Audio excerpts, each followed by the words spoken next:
Okay, I don't really have a funny little quip or anecdote or anything about this one, and I don't feel well, so let's just do this, get it over with, so I can go to bed.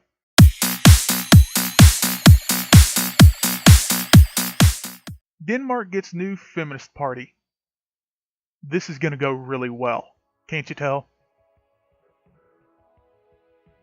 New political party Feminist Initiative says it wants to put feminist issues on Denmark's political agenda.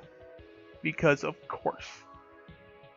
They can't just work on problems that are in the world that affect everybody. They have to, feminist problems. Yeah, that's going to go well. The party, which was founded on June 5th this year, has now made its political agenda public, reports newspaper Politiken. Sister parties of the same name already exist in fellow Nordic countries Norway, Finland, and Sweden, gaining 20,000 votes in the last general election in the latter. Yikes. Denmark's version of the party currently consists of 12 female committee members, writes Politiken, and will enter 5 candidates during upcoming municipal elections in Copenhagen. I'm sorry, but every time I read Copenhagen, I think of the chewing tobacco because, well, West Virginia. One of the party's candidates, 36-year-old Munzia Rosendahl, told Politiken that she did not think the choice of the word feminist in the party's name would put off voters. It put off a lot of voters, actually. Feminism is not just about equality, but about everyone taking part in society equally. It's a criticism of power and a fight for civil rights. Perhaps the word feminism will scare people a little to start with, but we hope to win the word back, she said. Yeah, it's going to scare a lot of people off because your agenda is usually lunacy. You want to see what I mean by lunacy? Go look up Undoom's video on feminist snow plowing. Go watch that and then come back to this. I'll wait. I'll still be here. I promise. Well, we're waiting. We want people to understand that we're not just a bunch of angry women that want to get one over on men, but that we support equality for both men and women, and that we also want to improve men's rights, Rosendahl continued. Well, it's kind of hard to believe that when feminists nowadays are, well, they're like this. You should be fucking ashamed of yourself. You're fucking scum. You are fucking scum.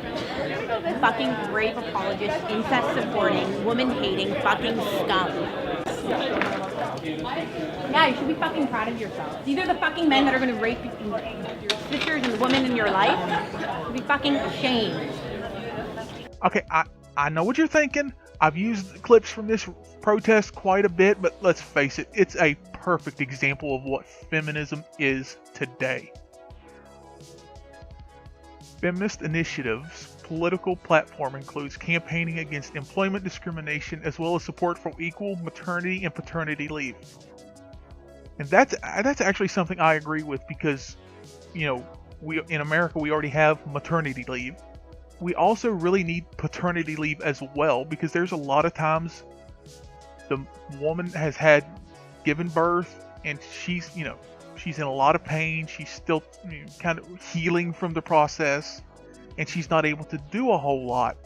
So the father, be it husband, boyfriend, whatever, needs to be there to help the mother out, help her, make her something to eat, do chores, that sort of thing. So we need that here too. Okay, now this is the one I have a problem with. The party also wants to enforce gender quotas in city councils, writes Politiken. No, we don't need a quotaocracy or whatever you want to call it. What's needed is meritocracy. You get a position based on your merits. Here's an example, okay? You go in for surgery. Of course, you want the best doctor available. Me personally, I don't care if they're black, white, Latino, Asian, gay, straight, bi, tri, omni, demi, pan, asexual, whatever. I don't care. I just want the best doctor for the job. I don't want somebody that's there because of a quota.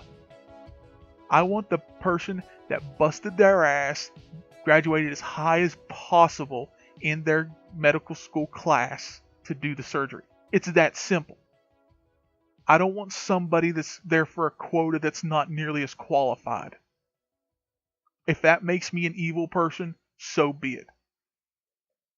We want to challenge this because we don't believe there is a biological reason for women to be more interested in social care committees and men to be more interested in technical committees. It comes from childhood when girls at daycare play princesses and boys play robbers and soldiers. So there are norms and structures that oppress and discriminate, and this is what we are taking issue with. We want to create a space where we don't see people as groups but as individuals and give them individual choices, Rosendahl told the newspaper.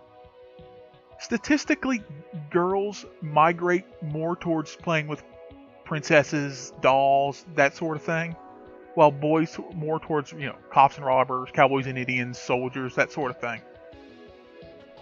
Now, if a girl wants to play, what the boys are playing, go for it. The boys want to play with what the girls are playing with, go for it. I don't care. But statistically, that's where they divide. And no, it's not because they're told to.